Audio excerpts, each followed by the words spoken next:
প্রিয় শিক্ষার্থীরা, আসসালামু আলাইকুম। আশা করি তোমরা সবাই ভালো আছো। করোনা এবং এই করোনা মহামারীর মধ্যে তোমরা বাসায় থেকে নিয়মিত ক্লাস করছো। কুমিল্লা মডার্ন হাই স্কুল কর্তৃক আয়োজিত অনলাইন ক্লাস কার্যক্রমে তোমাদেরকে স্বাগতম। আজকে আমি তোমাদের অষ্টম শ্রেণীর সপ্তম অধ্যায় পৃথিবী এবং মহাকর্ষ এই অধ্যায়টা নিয়ে আলোচনা করব। তো শুরুতে আমরা জেনে নেই মহাকর্ষ আসলে কি।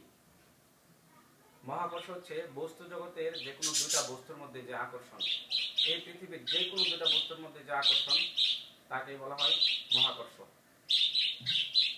যেমন এই একটা মার্কার এবং এই একটা বই, এই দুটা বস্তুর মধ্যে যে আকর্ষণ সেটা একটা মহাকর্ষ বল। এই বোর্ড এবং এই মার্কার এটার মধ্যে যে আকর্ষণ সেটা হচ্ছে একটা মহাকর্ষ বল। এখন আরেকটা বল আছে, সেটা হচ্ছে অভিকর্ষ বল। অভিকর্ষ বলটা হচ্ছে পৃথিবী এবং যে কোনো একটি বস্তুর মধ্যে যে আকর্ষণ সেটা হচ্ছে অভিকর্ষ বল। তো তোমরা সবাই একটা গল্প সবাই জানো। এই অধ্যায়টার মধ্যেও শুরুতেই একটা চিত্র আছে, যে এখানে একজন বসে আছে আপেল বাগানের নিচে, হঠাৎ করে তার মাথার মধ্যে আপেল পড়ছে। তোমরা সেই গল্পটা জানো, বিজ্ঞানী নিউটনের কথা। নিউটন একদিন আপেল বাগানের নিচে বসেছিল, তো হঠাৎ করে ওনার মাথার মধ্যে একটা আপেল পড়ছে। তো উনি চিন্তা করলো যে এই আপেলটা নিচের দিকে কেন পড়লো, এটা উপরের দিকে কেন চলে গেল না, বা এটা বাঁ পাশে বা ডান পাশে অন্যদিকে কেন এটা গেল না, এটা কেন এটা নিচে পড়লো। তিনি এই চিন্তা ভাবনা করে পরে মহাকর্ষ সূত্র আবিষ্কার করলেন। তো সেই নিউটনের সেই বিখ্যাত মহাকর্ষ সূত্রটা আসলে কি আমরা জেনে নেই। নিউটনের মহাকর্ষ সূত্র হচ্ছে, এই মহাবিশ্বের প্রতিটি বস্তুকণা একে অপরকে নিজ নিজ দিকে আকর্ষণ করে। এই আকর্ষণ বলের মান বস্তুকণা দ্বয়ের বরের গুণফলের সমানুপাতিক এবং এদের মধ্যবর্তী দূরত্বের বর্গের ব্যস্তানুপাতিক, এবং এই বল বস্তুকণা দ্বয়ের বরের সংযোজক সরলরেখা বরাবর ক্রিয়া করে। উনি এই কথাটা বলছেন। তো ওনার এই কথাটার আসলে মিনিংটা আসলে কি আমরা একটু দেখি গাণিতিকভাবে। আবার আমরা একটু দেখি, উনি বলছেন যে এই মহাবিশ্বের প্রতিটি বস্তুকণা একে অপরকে নিজ নিজ দিকে আকর্ষণ করে। এই আকর্ষণ বলের মান বস্তুকণা দ্বয়ের বরের গুণফলের সমানুপাতিক এবং এদের মধ্যবর্তী দূরত্বের বর্গের ব্যস্তানুপাতিক। তাহলে এখানে দুইটা কথা আসছে, বরের গুণফলের সমানুপাতিক একটা কথা আসছে, আর একটা কথা আসছে যে মধ্যবর্তী দূরত্বের বর্গের ব্যস্তানুপাতিক। দুইটা কথা আমাদেরকে বুঝতে হবে। পদার্থবিজ্ঞানের ক্ষেত্রে সমানুপাতিক এবং ব্যস্তানুপাতিক এই দুইটা কথার মধ্যে একটা সম্পর্ক আছে। এই সমানুপাতিক কথা দ্বারা আমরা কি বুঝি এবং ব্যস্তানুপাতিক কথা দ্বারা আমরা কি বুঝি। তাহলে নিউটনের মহাকর্ষ সূত্রটা আমরা যদি গাণিতিকভাবে এভাবে বলতে চাই, যে দুইটা বস্তু, একটা হচ্ছে m বরের একটা বস্তু, আর একটা বস্তু হচ্ছে, একটা হচ্ছে m1 বরের বস্তু আর একটা হচ্ছে m2 বরের বস্তু। দুইটা বস্তুর মধ্যবর্তী দূরত্ব যদি d হয়, d ডিসটেন্স মানে দূরত্ব, সেই ডিসটেন্স মানে দূরত্ব থেকে আমরা এটাকে সংক্ষেপে d লিখি। তাহলে নিউটনের মহাকর্ষ সূত্র অনুসারে আমরা যদি মনে করি m1 ও m2 বরের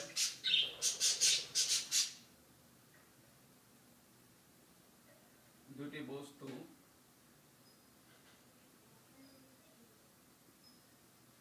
পরস্পর হতে d দূরত্বে অবস্থিত,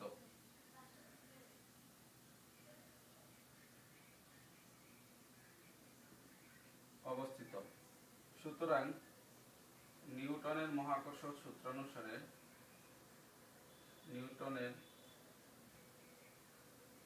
মহাকর্ষ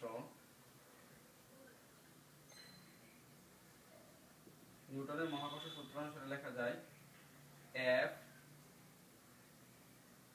নিউটনের মহাকর্ষ সূত্র অনুসারে F সমান G into m1 m2 divided by d square. এখানে এই জিটা বলা হয়, এই জি কে বলা হয় সার্বজনীন মহাকর্ষীয় ধ্রুবক। এই ধ্রুবকটা কেন দেওয়া হলো এবং সূত্রটা কিভাবে ছিল আমরা একটু শুরু থেকে জেনি। এটা হচ্ছে নিউটনের মহাকর্ষের মূল সূত্র, F সমান সমান G into m1 m2 divided by d square. তো আমরা যখন এখানে সূত্রটার মধ্যে বলা হয়েছিল যে দুটি বস্তুর মধ্যে যে আকর্ষণ বল সেটা দুটি বস্তুর বরের গুণফলের সমানুপাতিক এবং মধ্যবর্তী দূরত্বের বর্গের ব্যস্তানুপাতিক। আচ্ছা, সমানুপাতিক এবং ব্যস্তানুপাতিক এই দুইটা কথা দ্বারা আমরা কি বুঝাই? আমরা কি বুঝি এটা আমরা একটু দেখি।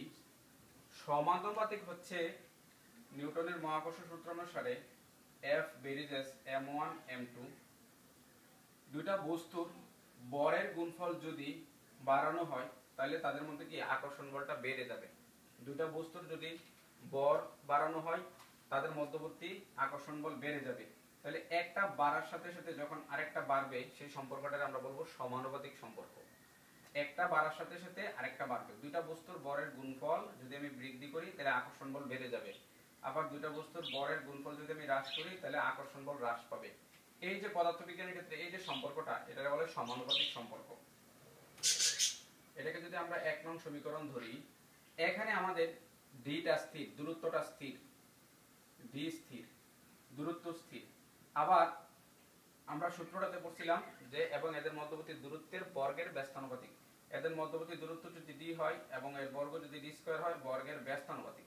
ব্যস্তানুপাতিক হচ্ছে বিপরীত সম্পর্ক। এখানে এটা হচ্ছে 2 নং সমীকরণ।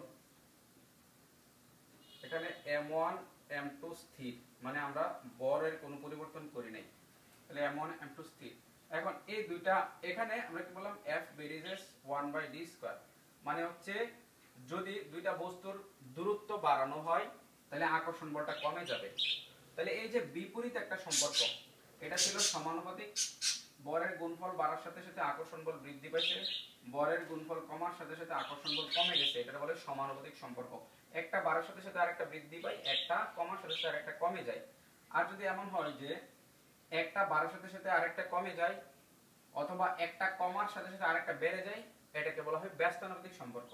মানে দুইটা বস্তুর দূরত্ব যদি আমি বাড়াই দেই তাহলে তার আকর্ষণ বল কমে যাবে, আর দুইটা বস্তুর দূরত্ব যদি আমি কমাই দেই তাহলে তার আকর্ষণ বল বেড়ে যাবে। এই দুইটা কথা একসাথে কম্বাইন করে 1 ও 2 হতে দুইটা কথা একসাথে কম্বাইন করে কিন্তু সূত্রটা নিয়ে আসা হয়েছিল এখানে m1 m2 divided by d square. আর এই পদার্থবিজ্ঞানের ক্ষেত্রে তোমরা যখন উপরে ক্লাসে উঠবা তোমরা দেখবা যে এই সমানুপাতিকটার পরিবর্তে সমান চিহ্ন দেওয়া হয় এবং এদিকে একটা সমানুপাতিক ধ্রুবক বসে। এখানে g সমানুপাতিক ধ্রুবক বসছে। এই জিটাকে বলা হয় সার্বজনীন মহাকর্ষীয় ধ্রুবক। এটাকে বলা হয় সার্বজনীন মহাকর্ষীয় ধ্রুবক। এটার একটা মান আছে, এটার মান হচ্ছে g, এটাকে সার্বজনীন ধ্রুবক বলা হয়। এটার মান হচ্ছে 6.673 into 10 to the power minus 11, আর এটার একক হচ্ছে newton metre square KG inverse 2।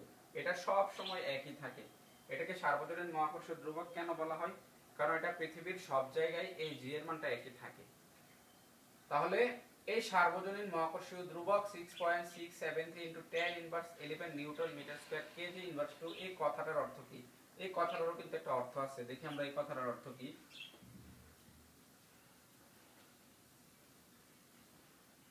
এই কথার অর্থ এই যে জি এর মান, সার্বজনীন মহাকর্ষীয় ধ্রুবক জি এর মান 6.673 into 10 to the power minus 11 newton metre square KG inverse 2। এত এর অর্থ কি? এটার অর্থটা খুব সহজ। 1 কেজি বরের দুইটা বস্তু, 1 কেজি বরের দুইটা বস্তু যদি আমরা দুইটা বস্তু দুটোটার ভর হচ্ছে 1 কেজি, 1 কেজি বরের দুইটা বস্তু যদি আমরা পরস্পর হতে 1 মিটার দূরত্বে স্থাপন করি, যদি 1 মিটার দূরত্বে স্থাপন করি তাহলে এই যে বস্তু দুটোটার মধ্যে যে একটা আকর্ষণ বল হবে সেই আকর্ষণ বলটার মান হবে এই জি এর মানের সমান। 1 কেজি বরের দুটো বস্তু পরস্পর হতে 1 মিটার দূরত্বে স্থাপন করলে তারা যে বলে আকর্ষণ করবে তার মান হবে এই 6.673 into 10 inverse 11 নিউটন।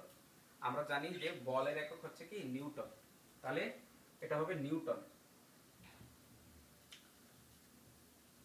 আচ্ছা, তারপর আমরা দেখি, তোমরা একটু মেইন বইটা দেখো, নিউটনের মহাকর্ষ সূত্র। তারপরে বলছে অভিকর্ষ ও অভিকর্ষজ ত্বরণ। আমরা একটু আগেই বলেছিলাম ক্লাসের শুরুতে যে অভিকর্ষ বলটা কি। অভিকর্ষ এবং মহাকর্ষ দুইটা বল, একটা হচ্ছে মহাকর্ষ আরেকটা বল হচ্ছে অভিকর্ষ।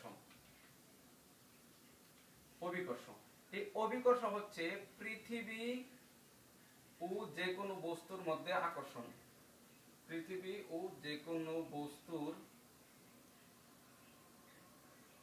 আকর্ষণ।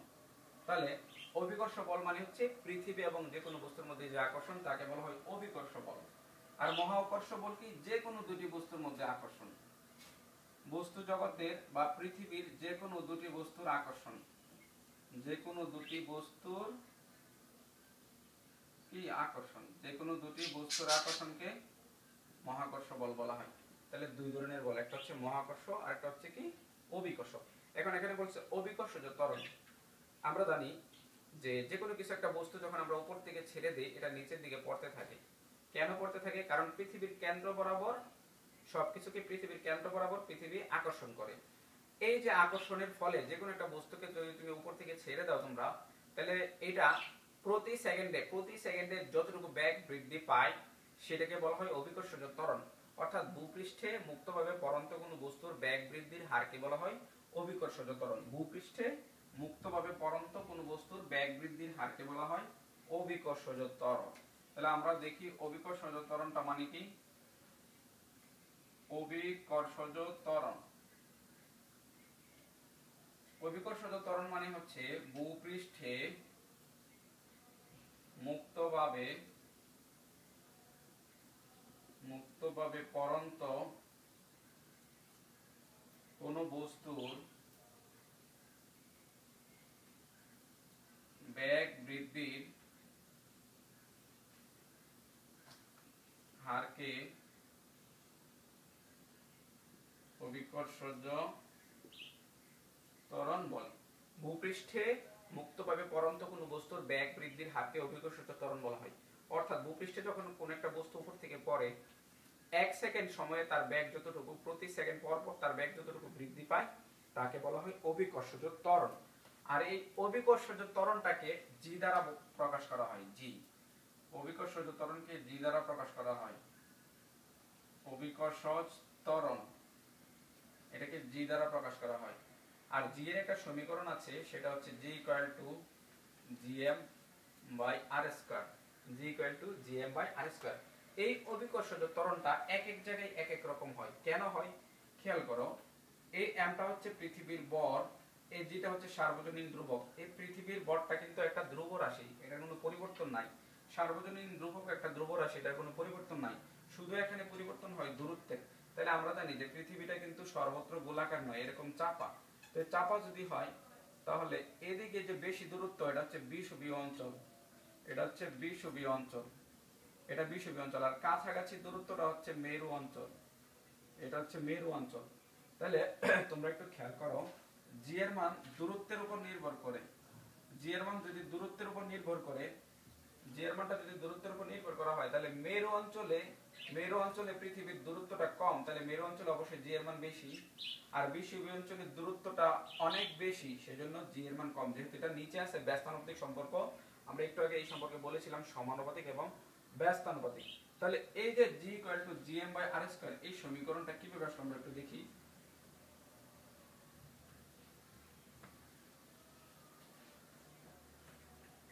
খেয়াল করো, আমরা জানি নিউটনের একটা সূত্র আছে, যে নিউটনের মহাকর্ষ সূত্র অনুসারে আমরা জানি F সমান সমান হচ্ছে কি, F সমান G ইকুয়াল G ইনটু m m divided by d square. কিভাবে হইলো? আমরা যদি পৃথিবীর ভরটাকে যদি m ধরা হয়, আচ্ছা ভরকে আমরা m কেন ধরবো? কারণ ভরটা আসছে মাস থেকে, m এ ডাবল s, মাস অর্থ হচ্ছে ভর, সেজন্য আমরা ভরকে আমরা m ধরি।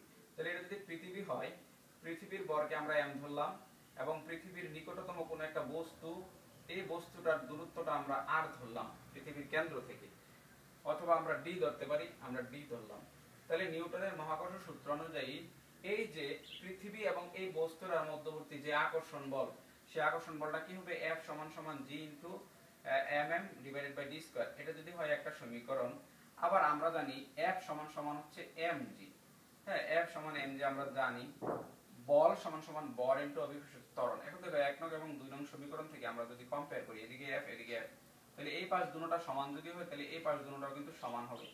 তাহলে আমরা লিখতে পারি যে gm is equal to gmm divided by d square, 1 এবং 2 থেকে। এখন উভয় পাশ থেকে যদি m কে m দ্বারা ভাগ করে দিই, আমরা পাই g equal to gm divided by d square. এই হচ্ছে আমাদের অভিকর্ষজ ত্বরণ। এখন এই যে অভিকর্ষজ ত্বরণ, সেই অভিকর্ষজ ত্বরণের সমীকরণ হচ্ছে এটা।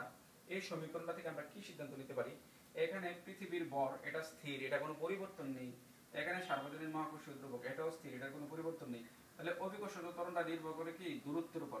সেজন্য তোমরা দেখো তোমাদের মেইন বইয়ে একটা প্রশ্ন আছে 67 পৃষ্ঠা নিচে, যে এখানে আছে জি এর মান বস্তু নিরপেক্ষ হলেও স্থান নিরপেক্ষ নয়। স্থানের উপর নির্ভর করে না, কিসের উপর নির্ভর করে না? বস্তুর ভরের উপর নির্ভর করে না, নির্ভর করে কি স্থানের উপর। এজন্য বলছে অভিকর্ষজ ত্বরণ বস্তু নিরপেক্ষ হলেও কি স্থান নিরপেক্ষ নয়। এই দুটো সমীকরণকে কম্পেয়ার করে তোমরা এটার উত্তর দিবা। কারণ এখানে বস্তুর কি ভর কিন্তু নেই, বস্তুর ভর অনুপস্থিত, তাহলে বস্তুর ভরের উপর নির্ভর করে না, তাহলে নির্ভর করবে কিসের উপর? দূরত্বের উপর নির্ভর করবে। তো তোমরা এই কোশ্চেনটা, তো এখন আমরা দেখি যে এই সমীকরণটা থেকে আমরা কি সিদ্ধান্ত নিতে পারি। এই সমীকরণটা থেকে অনেক কিছু আমরা সিদ্ধান্ত নিতে পারি। যেমন সমীকরণটা হচ্ছে g = g/m/r²। এখন যেহেতু পৃথিবীটা এরকম সর্বত্র গোলাকার নয়, কিছুটা চাপা আছে, বিষুবীয় অঞ্চলে দেখো এটা হচ্ছে বিষুবীয় অঞ্চল, এটা হচ্ছে মেরু অঞ্চল, আর মাঝামাঝি একটা জায়গায় আছে ক্রান্তীয় অঞ্চল। এখন যেহেতু বিষুবীয় অঞ্চলে r এর মান বেশি, তাহলে g এর মান, g বিষুবীয়, g এর মান বিষুবীয় অঞ্চলে, যেহেতু বিষুবীয় অঞ্চলের দূরত্বটা অনেক বেশি, r এর মান কম, সেজন্য বিষুবীয় অঞ্চল হচ্ছে 9.78 ms/2। এই যে g, এই g এর একক হচ্ছে মিটার পার সেকেন্ড স্কয়ার। এটা ইংরেজিতে এভাবে লেখা হয় বা বাংলায় লিখলে এভাবে লেখা যায় মিটার সেকেন্ড ইনভার্স 2, অথবা এটাকে এভাবে লেখা যায় মিটার আর নিচে লিখে সেকেন্ড স্কয়ার, এভাবে লেখা যায়। তাহলে বিষুবীয় অঞ্চলে g এর মান হচ্ছে 9.78 ms/2। মেরু অঞ্চলে g, মেরু অঞ্চলে g হচ্ছে সবচেয়ে বেশি 9.83 মিটার পার সেকেন্ড স্কয়ার। তাহলে g এর ক্রান্তীয় অঞ্চলের একটা মান আছে, প্রত্যেকটা মান আমাদের লাগবে। ক্রান্তীয় g হচ্ছে 9.79 ms/2। g এর আদর্শ একটা মান আছে, g এর আদর্শ মান হচ্ছে 9.80 ms/2, 9.8 বললেই চলে।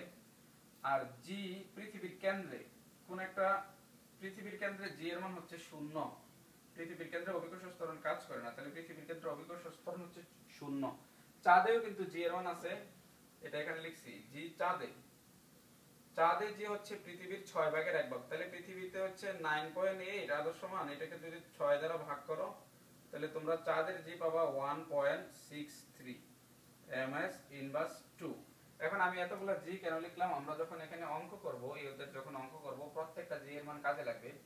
যেমন আমাদেরকে বলবে যে পৃথিবীতে মেরু অঞ্চলে তোমার ভর হচ্ছে 50 কেজি, মেরু অঞ্চলে তোমার ওজন কত, তখন আমাদের ভর এবং ওজনের সম্পর্ক করতে হলে আমাদের এই অভিকর্ষজ ত্বরণ সবগুলা মান আমাদের কাজে লাগবে। সেজন্য আমরা এই মানগুলো আমাদেরকে অবশ্যই শিখতে হবে। তারপরে যে পড়াটা আসছে সেটা হচ্ছে ভর এবং ওজন। আমরা দেখব যে ভর কি এবং ওজন কি।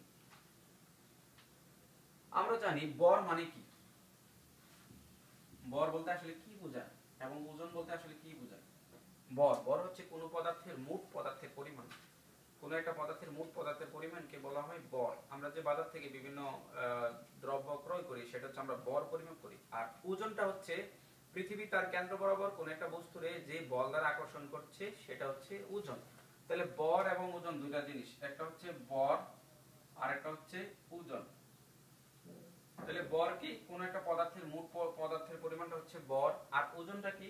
ওজনটা হচ্ছে পৃথিবী যে বল দ্বারা আকর্ষণ করে। ভরকে m দ্বারা প্রকাশ করা হয়। কেন প্রকাশ করা হয়? কারণ ভর আসছে মাস থেকে, m মাস, এজন্য ভরকে m দ্বারা প্রকাশ করা হয়, ছোট হাতের m দ্বারা প্রকাশ করা হয়। আর ওজন আসছে ওয়েট, ইংরেজি হচ্ছে ওজন, ওয়েট থেকে আসছে, সেজন্য w দ্বারা প্রকাশ করা হয়। আর এই যে কোনো একটা বস্তুর ওজনকে যদি অভিকর্ষজ ত্বরণ দ্বারা ভাগ করো তাহলে তোমরা ভর পাইবা, এটা একটা সূত্র, এটা দ্বারা অঙ্ক থাকে। আর কোন একটা বস্তুর ভরকে যদি তোমরা ওই স্থানের অভিকর্ষজ দ্বারা ত্বরণ দ্বারা গুণ করো তাহলে তোমরা ওই স্থানের ওজন পাবা। এই ভর পরিমাপ করা হয় সাধারণ নিক্তির সাহায্যে, ভর পরিমাপ করা যায়।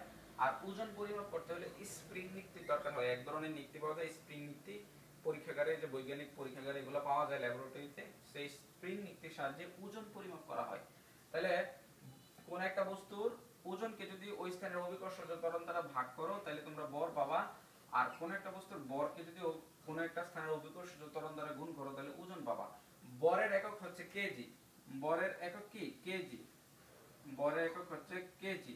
ওজনের একক হচ্ছে নিউটন, ওজনের একক হচ্ছে নিউটন, এন দ্বারা প্রকাশ করা হয়। ওজনের একক নিউটন, ওজনের একক হচ্ছে নিউটন। তাহলে বরের একক কেজি, ওজনের একক হচ্ছে কি নিউটন। এই বর, বর কিন্তু সর্বত্র একই, পৃথিবীর সব জায়গায় একই, বর কি সর্বত্র একই। আর ওজন কি, ওজনটা যেহেতু অভিকর্ষজ ত্বরণের সাথে ওজনের সম্পর্ক আছে, তাহলে যেখানে অভিকর্ষজ ত্বরণ বেশি হবে সেখানে ওজন বেশি হবে, যেখানে অভিকর্ষজ ত্বরণ কম হবে সেখানে ওজন কম হবে। তাহলে আমরা বলতে পারি কি যে ওজনটা কি পরিবর্তনশীল, ওজন পরিবর্তনশীল, ওজন পরিবর্তনশীল। হ্যাঁ, আরো অনেক কিছু বলা যায়। তো এইভাবে বড় ওজনের আমরা অনেকগুলো পার্থক্য বলতে পারবো। হ্যাঁ, প্রথমে বলতে পারবো যে কোন বস্তুর মোট পদার্থের পরিমাণকে বলা হয় ভর। তারপর ওজন কি বলবো, ওজনকে বলবো যে কোন একটা বস্তুকে পৃথিবী যেই বল দ্বারা আকর্ষণ করে তাকে বলা হয় ওজন। ভরকে পরিমাপ করা হয়, ভরকে এম দ্বারা প্রকাশ করা হয়, ওজনকে ডব্লিউ দ্বারা প্রকাশ করা হয়। ভরের সূত্র হচ্ছে m সমান সমান w ডিভাইডেড বাই g, ওজনের সূত্র হচ্ছে w ইকুয়াল টু mg। ভরের একক হচ্ছে কেজি, ওজনের একক হচ্ছে নিউটন। তারপর আমরা বলতে পারবো যে ভর পৃথিবীর সর্বত্র একই, আমরা বলতে পারবো যে ওজন পরিবর্তনশীল। এভাবে অনেকগুলা পার্থক্য, বড় ওজনের পার্থক্য বলা যাবে।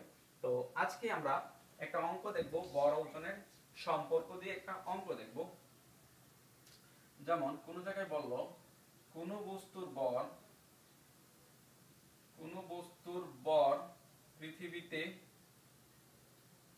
পৃথিবীতে 10 কেজি। হ্যাঁ, এখন বলল চাঁদে ওজন কত,